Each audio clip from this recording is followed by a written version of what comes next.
Pathanamthitta Konni പയ്യനാവൺ quarry അപകടത്തിൽ രക്ഷാപ്രവർത്തനത്തിനായി boom excavator എത്തിച്ചു. രക്ഷാപ്രവർത്തനത്തിന് വെല്ലുവിളിയായി പ്രദേശത്ത് മഴയുണ്ട്. ഇന്ന് തന്നെ രക്ഷാപ്രവർത്തനം സജീവമാക്കാനാണ് ഇപ്പോഴത്തെ നീക്കം. അപകട സ്ഥലത്ത് നിന്ന് ഷഫീദ് റൌത്തർ തത്സമയം ചേരുന്നുണ്ട്. ഷഫീദ്, ഇതുവരെ വലിയ തടസ്സങ്ങളുണ്ടായിരുന്നു. ഇപ്പോൾ അത് മാറിയെന്ന് പറയാമോ? എക്സ്കവേറ്റർ എത്തിക്കുമ്പോൾ എന്തൊക്കെയാണ് വിവരങ്ങൾ ഷഫീദ്? ഉന്മേഷ, ഇന്ന് രാവിലെ, അതായത് ഇന്നലെയാണ് ഈ അപകടം ഉണ്ടാകുന്നത്. ഇന്ന് രാവിലെ കാര്യമായ ഒരു ശ്രമം അത് NDRFന്റെയും ഫയർഫോഴ്സിന്റെയും ഭാഗത്തു നിന്നുണ്ടായി. എന്നാൽ ആ ശ്രമം ഏതാണ്ട് ആദ്യ മണിക്കൂറിൽ തന്നെ വിഫലമായി എന്നുള്ളതാണ്. അതായത് നമുക്കറിയാം, നമ്മൾ ഈ പിന്നിൽ കാണുന്ന ഈ സംഭവ സ്ഥലത്താണ് ഈ അപകടം നടന്നത്. അതിന്റെ മുകൾ തട്ടുള്ള ഭാഗത്ത്, അത് കൃത്യമായി തന്നെ അതിനകത്ത് മനസ്സിലാക്കാനും കഴിയും.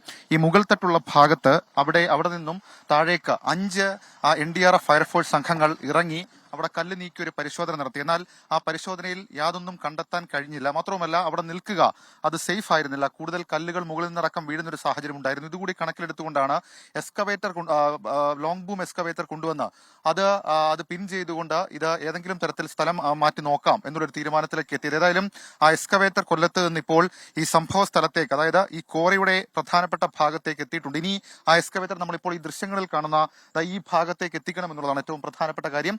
അതിനുശേഷമായിരിക്കും അതിന്റെ പൂർണ്ണ അർത്ഥത്തിലുള്ള ഓപ്പറേഷന്റെ വിധം അതെങ്ങനെയാണ് എന്ന് നമുക്ക് മനസ്സിലാക്കാൻ കഴിയുള്ളൂ. ഇപ്പോൾ ആ ദൃശ്യങ്ങളിൽ കാണാൻ നമുക്ക് ഈ NDRF സംഘമുണ്ട്, ഫയർഫോഴ്സിന്റെ സ്പെഷ്യൽ ടാസ്ക് ഫോഴ്സ് ഉണ്ട്, ജില്ലാ ഭരണകൂടത്തിലെ ഉദ്യോഗസ്ഥരുണ്ട്, ജില്ലാ കളക്ടർ ഈ സംഭവ സ്ഥലത്ത് ഈ ഓഫീസ് പരിസരത്തുണ്ട്.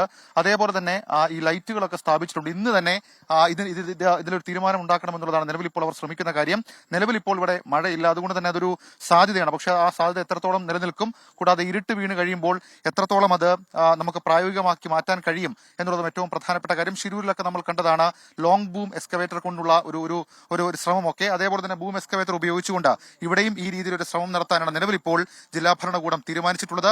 അല്പസമയത്തിനുള്ളിൽ, നമ്മളിപ്പോൾ നിൽക്കുന്നത് ഇതിന്റെ ഈ അപകടം ഉണ്ടായതിന്റെ വളരെ അടുത്താണ്, അല്പസമയത്തിനുള്ളിൽ ഇതുവഴിയിലൂടെ ലോങ് ബൂം എക്സ്കവേറ്റർ കൊണ്ടുവരാനാണ്. ഇപ്പോൾ നമുക്ക് അവിടെ ഒരു ഹിറ്റാച്ച് കാണാൻ സാധിക്കും, ഈ മറ്റൊരു ചെറിയ എക്സ്കവേറ്റർ ക്രെയിൻ കാണാൻ സാധിക്കും. പക്ഷെ ആ ക്രെയിൻ ഉപയോഗിച്ചുകൊണ്ട് താഴെയുള്ള ഈ 2ാം തട്ടിലുള്ള ഈ ഹിറ്റാച്ച്, നമുക്ക് ഈ കല്ല് വീണ് തകർന്നു പോയ ഈ തൊഴിലാളി ഇതിനകത്ത് കുടുങ്ങിക്കിടക്കുന്ന ഹിറ്റാച്ച് നമുക്ക് ഉയർത്തിയെടുക്കാൻ കഴിയില്ല. അതുകൊണ്ട് തന്നെയാണ് ഈ ലോങ് ബൂം എക്സ്കവേറ്ററിന്റെ സഹായം തേടിയത്. കൊല്ലത്ത് നിന്ന് ഇവിടേക്ക് എത്തിക്കാനുള്ള ഒരു കാലതാമസം മാത്രമായിരുന്നു ഉണ്ടായിരുന്നത്. ഏതാണ്ട് 4-5 മണിക്കൂറോളം സമയമെടുത്ത് ഇവിടേക്ക് ഇത് എത്തിച്ചിട്ടുണ്ട്. ഇപ്പോൾ ഈ പരിസരത്തേക്ക്, കോറിയുടെ പരിസരത്തേക്ക് എത്തിച്ചിട്ടുണ്ട്. ഇനി നമ്മൾ ആ കാണുന്ന ഭാഗത്തേക്ക് ഇത് എത്തിക്കണം. അതിനു വേണ്ടിയിട്ടുള്ള ശ്രമം ഇപ്പോൾ നടക്കുന്നുണ്ട്. ഉന്മേഷ്, ശരി, ഷഫീദ് റൌത്തറാണ് വിവരങ്ങൾ നൽകിയത്.